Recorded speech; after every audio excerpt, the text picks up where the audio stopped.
Mr. Gill just said, so back in 2018, this project came before the zoning hearing board, and they were granted special exception by the zoning hearing board and some other variances for a data center of 720,000 square feet on 44 acres.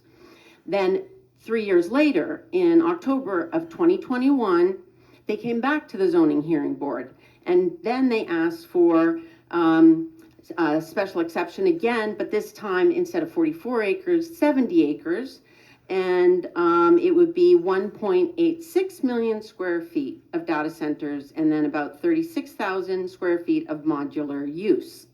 Okay, so that was in 2021.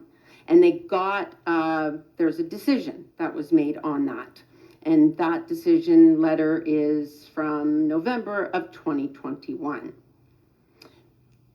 Then in May of 2024, they came to you with a final land application for a 1.2 million square foot data center. And I think that was the last reiteration that they had of this. Now we have this amended application asking for an increase of 50%. So this project goes back to 2018 when it first went to the zoning hearing board. It went again in 2021. Has it gone to the zoning hearing board since 2021? Can anyone answer that question? I could not find any record of that.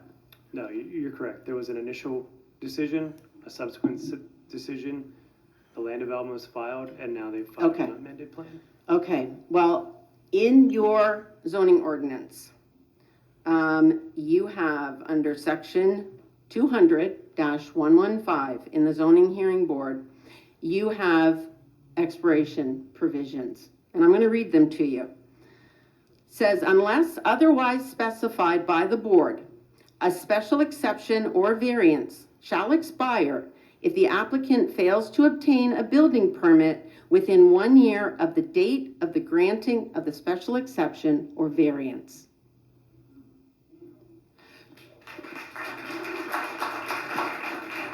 Okay?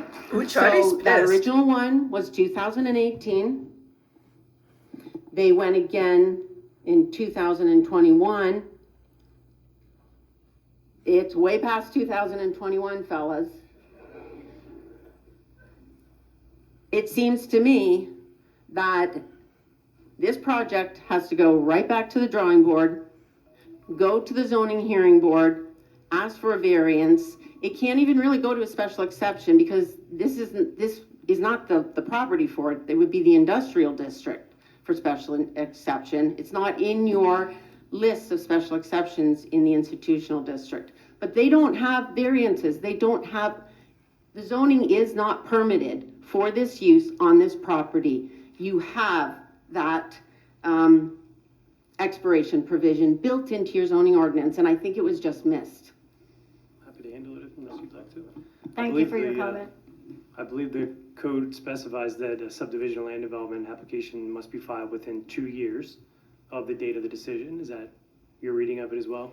It says if there is, okay, so it goes further to say, if the special exception or variance requires a subdivision or land development, the special exception or variance shall expire if the applicant fails to file an application for preliminary subdivision or land development within 2 years of the date of the granting of the special exception or variance. Right. Yeah, I agree with that. And I guess my position would be that the applicant did file a land development application, but I'll let the lawyers speak to that if they'd like. Yeah, we can certainly look at that question, but an initial application for land development approval, as I understand it, was filed within 2 years of the zoning hearing board's decision. Now, there could be a discussion to be had about whether the current amendment is properly, for lack of a better term, piggybacking off of that original land development application. But Okay, I do have the Ginny, dates here. let me finish. I do have the dates. Ginny, can I just Okay, yep. That conversation can be had, but my understanding is that the applicant did submit its initial land development application within 2 years of the granting of the special exception. Certainly as I don't extended. think so. the special exception that was granted for this larger development, that was November 16th, 2021 is the date of the zoning hearing board decision letter. The application was for the final, for the development was May 30th of 2024. That's more than 2 years. It's 2.5 years. I understand. Okay, so I understand your position. I'm sure the applicant's counsel would have a response to that position. We are not going to turn this into oral argument. No, I'm just saying, but the planning commission should be, it's my turn to speak, Mr. Deal. Ginny, I was in the middle of a sentence. We're not going to turn this into an oral argument on a legal issue. No, I'm not, right, and I am not a lawyer. I'm just putting it to the planning commission that should be considered, and I'm gonna let these people speak because they have a lot to say. I paid a visit with Senator Katie Muth a few weeks ago to Data Center Alley. I've seen what this is like and up close, and please listen to them. But the one thing that Hold on 1 minute. Okay? But the one thing hold on 1 Yeah. minute. I set the rules in the beginning, okay? We're not gonna have them Sure. broken.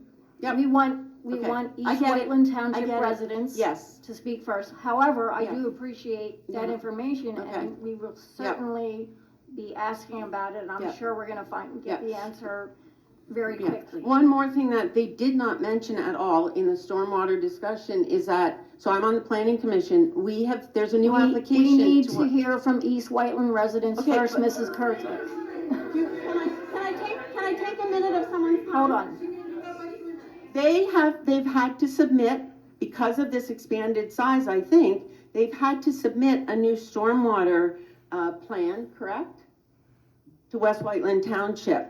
And it's enough of a change that we now have to review it. I know this because I'm on the planning commission. It's at our next meeting. They were required to submit a new application. I didn't hear anything about that today. I heard that stormwater's all taken care of, but that's still up for approval in West Whiteland. Thank you.